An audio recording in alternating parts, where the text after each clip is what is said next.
আসিস তোরে গম করিয়া দেব, মানে জীবনের তরফ থেকে তোরে উঠে দেবে। পরের বারটা আবার গেছে, কালকে রাত্রি গেছে।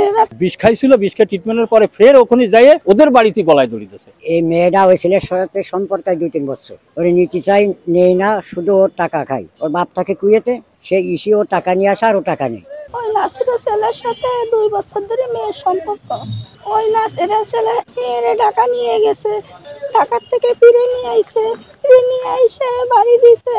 তারপরে আমাকে বাড়ি গেছে, ছেলের বাড়ি গেছে, ছেলের বাড়ি গেছে, 2 দিন গেছে, খেতে দিছে, চলিয়া যা, তুই যদি আসিস তোরে গম করিয়া দেব, মানে জীবনের তরফ থেকে তোরে উঠে দেবে।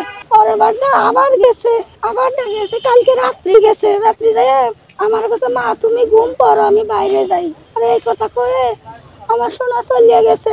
আমি কাছে আমার সোনা বাইরে নেই কেন, তাইলে ওর টাকা বাড়ি চলিয়া গেছে। যাইয়া দেখি আমার সোনারে ওরা গলা দড়ি দিয়ে এরকম আম গাছের সাথে ঝুলে রয়েছে, আর ওরা তাকে রয়েছে।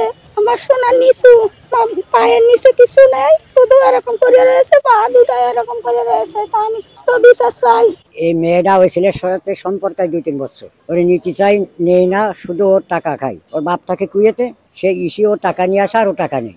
এই করে 2-3 বছর এইভাবে চলতেছে। চলার পরে যখন আমরা আস্তে আস্তে জানিয়ে গেলাম, জানার পরে আমাদের গ্রাম্য ইসি আর কি আমরা একটা ফাঁড়িতে গেলাম ওই ছেলের কেন্দ্র করে। ও নেবে না, কারণ মানুষের বিয়ে একবার, ইজ্জত একবারাই দেখাচ্ছে, আমি আর কারণ দেখাবো না। ওর মেয়েটার কথাই আসছে। ওই নাজমুলের সাথে পিরিতি আজ প্রায় 2-2.5 বছর ধরে। এখন উনি বিভিন্ন রকমের ওই বিয়ে শাদী করবে, এই সমস্ত লোভ লাভ দেখায়। বুঝতে তো পারতেছেন, যা করার তা তো করেছে। এইবার মেয়েটা গেছে যে তালি তো আমার বিয়ে করবি।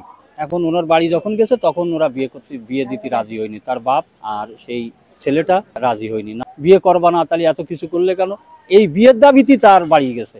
গিলি তার ওই ছেলে তো বাড়ি ছিল না, ছেলে ঢাকায়, ছেলের একটা ভাই আর ছেলেটার বাপ এই গড়ে মিলে থাইকে মেয়েটাকে এমন চাপ দিয়েছে, আরো দুই ফিরে গেছে তাদের বাড়ি, তারা ওই মারিয়ে ধরে খেদাই দেয়। ওখান থেকে আসার পরে বিষ খাইছিল, বিষকে ট্রিটমেন্টের পরে ফের ওখানে যাইয়ে ওদের বাড়িতে গলায় দড়ি দিয়েছে।